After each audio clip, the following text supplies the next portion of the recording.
Agriculture is extremely vulnerable to climate change, with rising temperatures ultimately reducing the production of desired crops, and changes in rainfall patterns increasing the likelihood of failure of some crops and the reduction in production.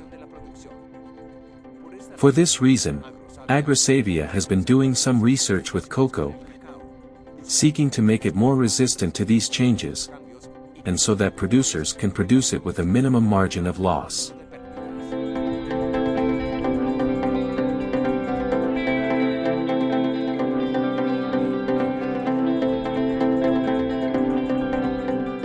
Well, at the moment, we are at the Research Center La Libertad de Agrosavia. This is an experimental lot where we are evaluating 20 promising cocoa clones. The idea is to see their adaptation and production characteristics, to see their subsequent possibilities of registration in this region of the country. We are always looking for these materials, or these cocoa clones, to have a very good potential in terms of adaptation and production, so that farmers begin to cultivate these materials that are of aroma and flavor, that are pre-selected by Agrosavia.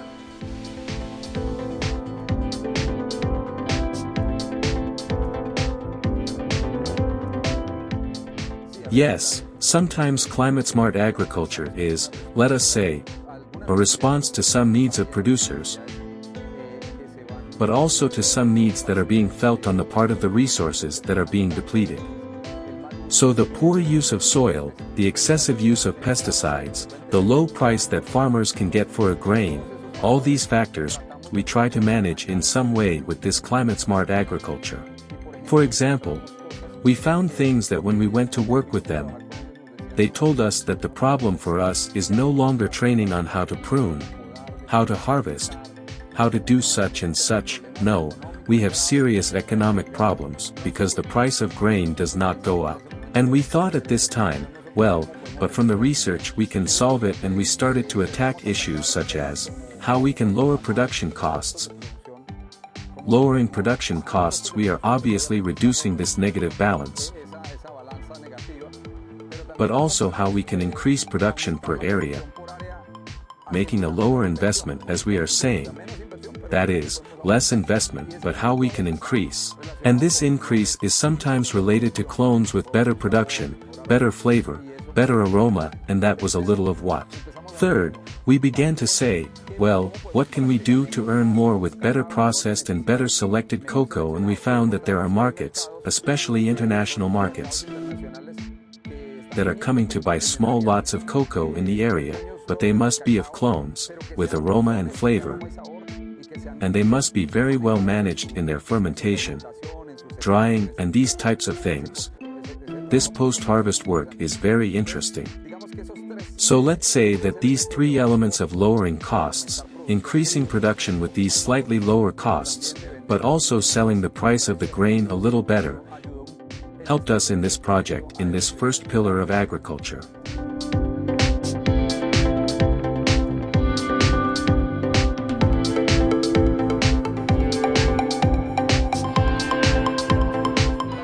Let's say that the results of such a project cannot be the product of the work of a single institution.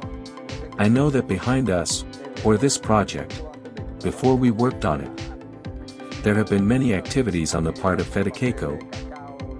It is an accumulation of work that they have been doing in the past, and what we simply try to do in this project is to organize a little the actions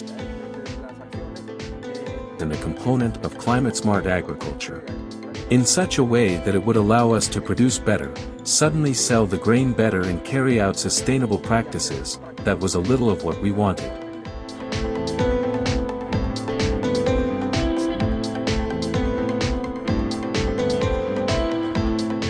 In previous years, we were working on a project with TNC, the Nature Conservancy in Agrosavia in the Ariari region. The project was called Climate Smart Agriculture with Cocoa, and what Climate Smart Agriculture seeks is based on three pillars. 1, that there is a very good production or income for the producer. That is, when we talk about climate-smart agriculture, we are not only thinking about climate change, but also that the farmer achieves significant economic benefits that he can have adequate income for the crop. The second pillar has much to do with sustainable practices. We seek that everything we do is in favor of the environment, in favor of a sustainable agriculture that does not affect the characteristics of the soil, water, climate change, etc. And third is a component of carbon capture, to improve the amount of trees, to improve our agroforestry systems, our forestry systems within the farms, so that this helps us in the regulation of the accelerated climate change that we are having in these areas.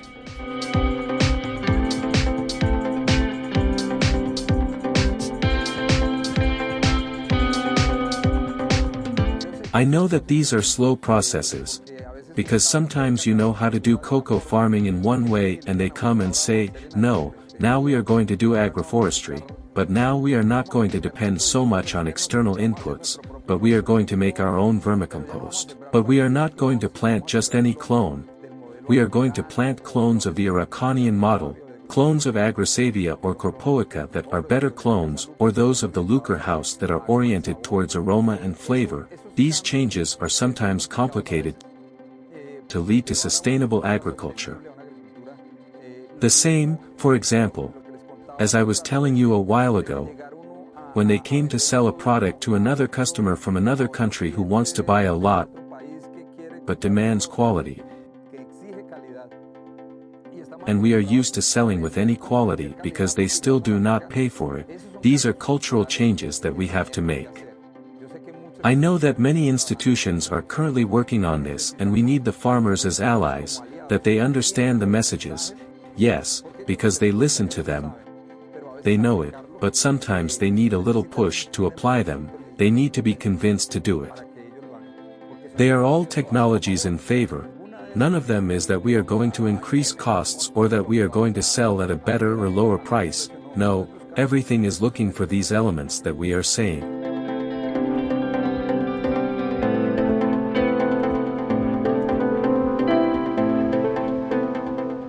Well, I believe that the future of cocoa farming is more transparent than that of some other crops, because in some way cocoa farming continues, or cocoa continues to be an international commodity, with a lot of demand in the world, with a considerable production in African countries, in some Asian countries, and we in Colombia can increase our production much more.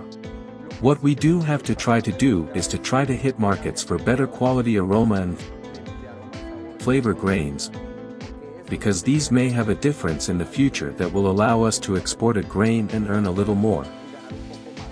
Because you know that the international market pays a little better and more stable and everything. The second thing is that if we use sustainable practices of soil use, water management, reduction of agrochemicals, then we will improve the environment, the soil, the water quality, and this is in favor of nature and in favor of our crops, and suddenly of a seal that we may have in the future. The third thing is that if we manage to combine species that are productive, that have an additional income for the farm, that provide us with various services such as agroforestry systems, I see a better cocoa farming. I see a cocoa farming with more possibilities of success.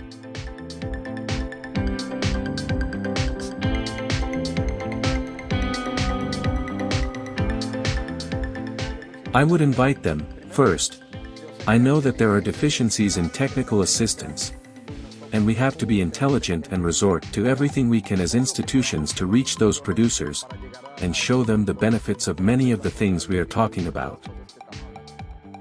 But I call them to have an open mind, to be willing to change their clones.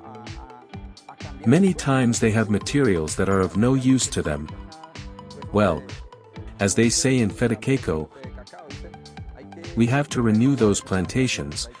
We have to graft with materials that have aroma and flavor, materials of good quality, and good production.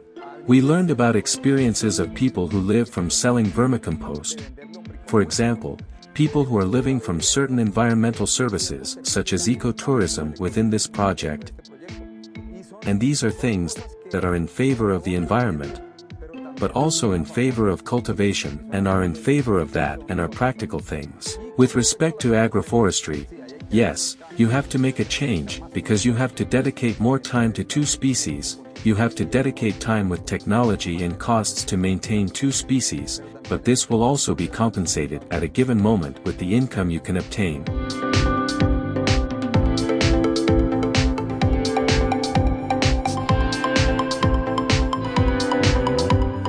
Yes, I think that also with this work that was done, something very valuable that we were able to find, is that the people have forest areas, and those forest areas near the farms, near the river areas. Those forest areas can be formed not only with cocoa agroforestry, but also as additional areas or areas that can be conserved. Because if they already have them, the question is, how do we conserve them? They are very positive for environmental services and carbon capture. The country is not yet paying for this in an agile way, but they are payments for environmental services that one day we may receive. So, those areas of forest that we also have on the farms, those areas that can be reforested with timber and non-timber products of some value, are also important, and we also find that on the farms. We also work a little on that part that does not have to do exclusively with cocoa, but has a lot to do with recovering the environment. And the other thing that is also very important is that those associations that we found working in the area that were very receptive, that worked very well with us hand in hand, that continue working with many other institutions, must be strengthened because they can lead in the future to the possibility of having a seal of origin certification, for example, of an aroma and flavor cocoa that can provide us with better benefits. We must support these organizations, these associations, and obviously the association that brings them together and allows them, let's say, to be strengthened in market.